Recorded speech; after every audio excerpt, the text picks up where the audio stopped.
નમસ્કાર મિત્રો, સ્વાગત છે તમારો મારી આ યુટ્યુબ ચેનલ જ્ઞાન યાત્રામાં। મિત્રો, આજે આપણે વાત કરવાના છીએ આંગણવાડી વર્કર અને હેલ્પર બહેનોના પગાર ધોરણ વિશે। તો કે ગુજરાત હાઈકોર્ટના ચુકાદા આવ્યા બાદ સપ્ટેમ્બર 2025 સુધી નવો પગાર હજુ સુધી કેમ નથી આવ્યો અને બહેનોને આ પગાર મેળવવા માટે કયું પગલું ભરવું જોઈએ, તો તેના વિશેની સંપૂર્ણ માહિતી આપણે આજના આ વિડીયોમાં જોવાના છીએ। તો મિત્રો, વિડીયો અંત સુધી જરૂરથી જોજો।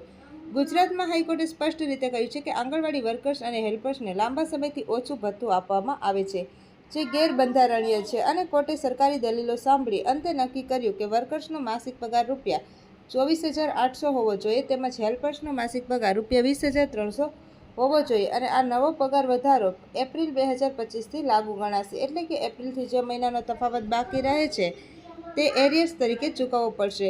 ત્યારબાદ મિત્રો, કોર્ટે એ પણ જણાવ્યું હતું કે આ ચુકાદો માત્ર અરજી કરનાર માટે મર્યાદિત નથી, પરંતુ આ આખા ગુજરાત રાજ્યની તમામ આંગણવાડી બહેનો માટે લાગુ થશે। તો મિત્રો, આવો ચુકાદો કોર્ટ તરફથી મળ્યો હતો, પરંતુ આપણે ગ્રાઉન્ડ રિયાલિટી જોઈએ તો સપ્ટેમ્બર 2025 સુધી શું થયું એના વિશેની વાત કરીએ તો કે સપ્ટેમ્બર 2025 સુધી સરકારે આ ચુકાદાનો અમલ કર્યો નથી। કોઈ પણ નવો જીઆર એટલે કે ગવર્મેન્ટ રિઝોલ્યુશન બહાર પડ્યું નથી, એટલે કે બહેનોને હજુ સુધી જૂનો જ પગાર મળે છે। વર્કર્સ અને હેલ્પર્સને જૂનો પગાર જ મળે છે, એટલે કે નવો પગાર એરિયર્સ બંને મળ્યા નથી। આ એક કડવી હકીકત છે। અને ત્યારબાદ સોશિયલ મીડિયામાં ઘણી વાર એવું કહેવામાં આવ્યું છે કે સપ્ટેમ્બર 2025 સુધી એક પણ આંગણવાડી બહેનને નવો પગાર કે એરિયર્સ મળ્યો નથી। તો મિત્રો, હવે કોર્ટનો આદેશ સ્પષ્ટ હોવા છતાં સરકારે આ શા માટે અમલ નથી કર્યો, તો એના માટેનું ઘણા બધા કારણો છે। તો કે જાણે અધિકૃત સર્ક્યુલર અથવા તો જીઆર ફરજિયાત છે। બીજી મોટી વાત છે બજેટનો ભાર। નવા પગારના અમલ થાય તો રાજ્ય સરકાર પર દર મહિને હજારો કરોડોનો વધારાનો ભાર પડશે, એટલે કે સરકાર આર્થિક પરિસ્થિતિ જોઈને વિલંબ કરી રહી હોય એવું લાગે છે। અને ત્યારબાદ ત્રીજી વાત એ છે કે નીતિ બનાવવાની પ્રક્રિયા લાંબી છે। 6 મહિના નીતિ બનાવવી જોઈએ, પણ સરકારી મશીનરીમાં ફાઇલ ચલાવવામાં સમય લાગે છે। મિત્રો, ચોથી વાત એ છે કે રાજકીય મુદ્દો। તો મિત્રો, ચૂંટણી આવી રહી છે અને સરકારી ચૂંટણી બજેટ સત્ર એટલે કે રાજકીય પરિસ્થિતિને ધ્યાનમાં રાખીને સમય લે છે, અને જ્યારે તેમનો સમય આવે છે ત્યારે તેઓ તેનો ઉપયોગ પણ કરે છે। હવે મિત્રો, જો પગાર વધારો કરાવવો હોય તો શું કરવું જોઈએ, તો કે સૌપ્રથમ તો કોઈપણ પ્રકારની ખોટી અફવાથી દૂર રહેવું જોઈએ।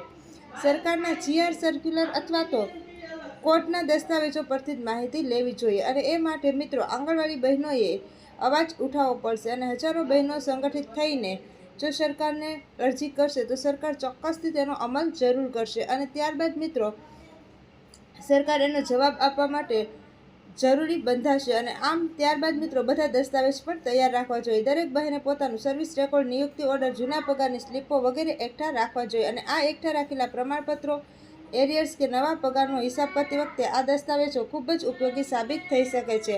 અને ત્યારબાદ મિત્રો વાત કરીએ કે જેટલું બહેન પોતાનો સંઘર્ષ બહાર લાવશે એટલું જ સમાજ અને સરકારના ધ્યાન તરફ આ મુદ્દા પર ખેંચી લાવશે, અને એના માટે મિત્રો પગાર વધારો ચોક્કસથી થશે। તો મિત્રો, હવે વાત કરીએ, ઘણી બધી બહેનોને માત્ર ભથ્થું જ મળતું હતું, પગાર નહીં, પરંતુ લાંબા સંઘર્ષ પછી કોર્ટે સ્પષ્ટ કર્યું છે આંગણવાડી વર્કર્સ અને હેલ્પર્સને પગાર દીઠ કર્મચારી માનવા જોઈએ, અને ત્યારબાદ મિત્રો કામ કરાવવું બંધારણીય નથી। આ એક મોટી જીત છે, અને અંતિમ પરિણામ એટલે કે હજુ સુધી ભવિષ્યમાં શું થઈ શકે, કોર્ટના ચુકાદાનો અમલ સરકારે ફરજિયાત કરવો જ પડશે। વિલંબ થાય તો કોર્ટ ફરીથી કડક કાર્યવાહી કરી શકે છે, અને સાથે સંગઠનો પણ દબાણ વધારશે। આશા રાખીએ કે સરકાર નવો જીઆર બહાર પાડીને ચુકાદાનો અમલ કરે અને ટૂંક સમયમાં આંગણવાડી બહેનો માટે તેમજ જે સમાજ માટે અમૂલ્ય સેવા આપે છે એવા સમાજ માટે બાળકોને પોષણ આપવું, માતાના આરોગ્યનું ધ્યાન રાખવું તેમજ શિક્ષણમાં મદદ કરવી, આ બધું જ કામ દેશના ભવિષ્યને ઘડવાનું કામ છે। અને મિત્રો, ફક્ત આંગણવાડી બહેનો જ નહીં, પરંતુ આશા વર્કર બહેનોનો પણ ખૂબ મોટો ફાળો છે। હવે હાઈકોર્ટનો ચુકાદો જે છે તે આંગણવાડી બહેનોના પક્ષમાં આવ્યો છે, તો ત્યારબાદ માત્ર મિત્રો થોડીક સમય ધીરજ રાખીને સરકારની અમલ કરવો ફરજિયાત છે। તો ત્યારબાદ મિત્રો સૌપ્રથમ કે દસ્તાવેજો તૈયાર રાખો અને જીઆર આધારિત માહિતીનો રાહ જુઓ, અને ત્યારબાદ મિત્રો તમારો નવો પગાર ખાતામાં આવી જશે। તો આવા જ નવા વિડીયો સાથે ફરીથી મળશું, ત્યાં સુધી જય હિન્દ, જય ભારત।